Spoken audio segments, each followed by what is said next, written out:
Hello അസ്സലാമലൈക്കും, welcome back to our channel. അപ്പോൾ ഒന്ന് പുതിയൊരു വീഡിയോ ആയിട്ടാണ് വന്നിട്ടുള്ളത്. മത്തം കൊണ്ട് പെട്ടെന്ന് വെക്കാൻ പറ്റുന്ന സിമ്പിൾ കറിയുടെ റെസിപ്പി ആയിട്ടാണ് വന്നിട്ടുള്ളത്. അപ്പോൾ ആരെങ്കിലും പുതുതായിട്ട് ചാനൽ കണ്ടിട്ടുണ്ടെങ്കിൽ ഒന്ന് സബ്സ്ക്രൈബ് ചെയ്യണേ. നമുക്ക് റെസിപ്പിയിലേക്ക് പോവാട്ടോ. നമുക്ക് ഈ കറിക്ക് വേണ്ടത് മത്തങ്ങ ഉണ്ട്. മൂക്കാത്ത ചെറിയ മത്തങ്ങയാണ്. അതൊരു കഷ്ണം എടുത്തിട്ടുണ്ട്. പുളി ഒഴിക്കണില്ല, അതിന് പകരം പുളിക്ക് നമുക്ക് തക്കാളി എടുത്തിട്ടുണ്ട്. അവിടെ 3 തക്കാളി എടുത്തിട്ടുണ്ട് കേട്ടോ. അപ്പോൾ മത്തങ്ങ ഇതുപോലെ തൊലിയോട് കൂടിയിട്ട് ചെത്തി എടുത്തിട്ടുണ്ട്. തക്കാളി എടുത്തിട്ടുണ്ട് കേട്ടോ. അപ്പം നിങ്ങളുടെ പുളിക്കനുസരിച്ചിട്ടുള്ള തക്കാളി എടുത്തോട്ടോ. വേറെ പുളി നമ്മൾ ചേർക്കണില്ല. ഇനി നമുക്കൊരു കുക്കർ എടുത്തിട്ട് ഈ മത്തങ്ങയും തക്കാളിയൊക്കെ ഇട്ട് കൊടുക്കാം കേട്ടോ. എന്നിട്ട് അതിലേക്ക് 1/2 ടീസ്പൂൺ മഞ്ഞൾപ്പൊടി, ആവശ്യത്തിന് ഉപ്പ്, കുറച്ച് വെള്ളം ഒഴിച്ച് കൊടുത്തിട്ട് നന്നായി ഒന്ന് മിക്സ് ചെയ്തതിന് ശേഷം ഒരു വിസിൽ അടിപ്പിക്കുക കേട്ടോ. വിസിലടിച്ചാൽ മതി, അത്ര വെന്താൽ മതി കേട്ടോ. ഇനി നമുക്കൊരു ചട്ടി അടുപ്പത്ത് വെച്ചിട്ട് അതിലേക്ക് മുഴുവൻ മല്ലി 1 ടീസ്പൂണ്, കടലപ്പരിപ്പ് 1 ടീസ്പൂണ്, ഉഴുന്ന് പരിപ്പ് 1 ടീസ്പൂണ്, 1/4 ടീസ്പൂൺ ഉലുവ, 1/4 ടീസ്പൂൺ കടുക്, പിന്നെ 1 ടീസ്പൂണ് അരി ഇട്ട് കൊടുത്തിട്ട് നന്നായി ഒന്ന് വറുത്തെടുക്കാം. ഈ കടലപ്പരിപ്പിൻ്റെ ഒക്കെ ഒന്ന് മൂത്തിട്ട് ഒരു മണം വരുമ്പോൾ അതിലേക്ക് 2 പിടി തേങ്ങ ഇട്ട് കൊടുക്കുക. അതുപോലെ തന്നെ നിങ്ങളുടെ എരിവിനനുസരിച്ചിട്ടുള്ള വറ്റൽമുളക്, ഞാനിപ്പോൾ ഒരു 5-6 വറ്റൽമുളകാണ് ഇട്ട് കൊടുക്കണത് കേട്ടോ.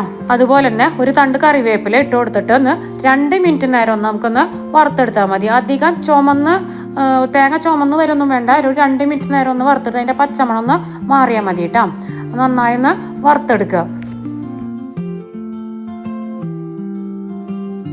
അപ്പോൾ തേങ്ങ വറുത്തെടുത്തിട്ടുണ്ട്. അപ്പോൾ തീ ഓഫ് ചെയ്തിട്ടുണ്ടെന്ന് തണുത്തതിന് ശേഷം നമുക്കത് മിക്സിയുടെ ജാറിലിട്ടിട്ട് കുറച്ച് വെള്ളം ഒഴിച്ചിട്ടൊന്ന് തരിതരിപ്പോടെ കൂടിയിട്ടൊന്ന് അരച്ചെടുക്കാം കേട്ടോ. നന്നായി അരച്ചെടുക്കണ്ട, കുറച്ച് തരിതരിപ്പ് വേണം കേട്ടോ.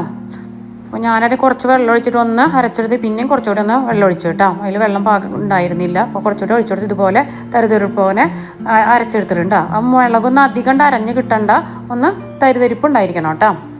അപ്പോൾ ഇതുപോലെ അരച്ചെടുത്തിട്ടുണ്ട് കേട്ടോ. അപ്പം ഞാൻ മത്തങ്ങ ഒരു വിസിൽ വന്നപ്പോൾ പിന്നെ അതൊരു ചട്ടിയിലേക്ക് മാറ്റിയിട്ട് എന്നിട്ട് അടുപ്പത്ത് വെച്ചൊന്ന് തിളപ്പിക്കാൻ വെച്ചു കേട്ടോ. ഇതാ മത്തങ്ങ വെന്തുടഞ്ഞിട്ടൊന്നുമില്ല, ഇതുപോലെ വെന്ത് കിട്ടിയിട്ടുണ്ട് കേട്ടോ. ഇനി ഇതിലേക്ക് നമുക്ക് ഈ മസാല ഒഴിച്ചു കൊടുക്കാം. ഇനി അതിലേക്കൊന്ന് നന്നായി ഒന്ന് മിക്സ് ചെയ്ത് കൊടുക്കാം കേട്ടോ. ഞാൻ മിക്സിയുടെ ജാറിൽ കുറച്ച് വെള്ളം ഒഴിച്ചിട്ട് നമുക്ക് അതിലേക്ക് ഒഴിച്ചു കൊടുത്തിട്ട് അത് പാകത്തിന് വെള്ളമാക്കിയിട്ട് ഒന്ന് തിളപ്പിച്ചെടുക്കാം കേട്ടോ. അധികം വറ്റിച്ചെടുക്കേണ്ട ആവശ്യമില്ല, ഒരു 2-3 മിനിറ്റ് നേരം ഒന്ന് തിളപ്പിച്ചെടുത്താൽ മതി കേട്ടോ. തിളച്ച് വരുന്നുണ്ട്. അപ്പോൾ നോക്കുമ്പോൾ ഉപ്പ് കുറവായി, നമ്മൾ നേരത്തെ ഇട്ട ഉപ്പ് മാത്രമല്ലേ ഉണ്ടാകുന്നുള്ളൂ. അപ്പോൾ കുറച്ചുകൂടി ആവശ്യത്തിനുള്ള ഉപ്പ് ഇട്ട് കൊടുത്തു കേട്ടോ. ഇനി ഇതിലേക്ക് നമ്മൾ ഒരു ചെറിയ കഷ്ണം കായ ഇട്ട് കൊടുക്കുന്നുണ്ട് കേട്ടോ. കായ പൊടിയാണെങ്കിലും കുഴപ്പമില്ല കേട്ടോ. കുറച്ച് ഒരു 3/4 ടീസ്പൂണ് പൊടി ഇട്ട് കൊടുത്താൽ മതി. അതേപോലെ തന്നെ ഒരു ചെറിയ കഷ്ണം ശർക്കര ഇട്ട് കൊടുക്കുന്നുണ്ട് കേട്ടോ. ഇതൊന്ന് അലിഞ്ഞ് കഴിഞ്ഞാൽ നമുക്ക് തീ ഓഫ് ചെയ്യാം കേട്ടോ. അപ്പോൾ ഇതാ കറി റെഡി ആയിട്ടുണ്ട്. നമുക്ക് അടുപ്പത്തുനിന്ന് മാറ്റി വെച്ചിട്ട് അതേ അടുപ്പത്ത് തന്നെ നമുക്ക് ഇതൊന്ന് കടുക് താളിച്ചെടുക്കാം കേട്ടോ. അതുപോലെ ചട്ടി അടുപ്പത്ത് വെച്ചിട്ട് കുറച്ച് വെളിച്ചെണ്ണ ഒഴിച്ചു കൊടുത്തിട്ട് കടുകും കുറച്ച് കറിവേപ്പിലയും ഒരു 2 ഉണക്കമുളക് ഇട്ട് കൊടുത്തിട്ട് നമുക്കൊന്ന് കറി താളിച്ചെടുക്കാം കേട്ടോ. ഇനി നമുക്കിത് കറിയിലേക്ക് ഒഴിച്ചു കൊടുക്കാം കേട്ടോ. അങ്ങനെ നമുക്ക് മത്തങ്ങയും തക്കാളിക്ക് വെച്ചിട്ട് പെട്ടെന്ന് ഉണ്ടാക്കാൻ പറ്റിയ ഒരു അടിപൊളി കറി ഇപ്പോൾ റെഡി ആയിട്ടുണ്ട് കേട്ടോ.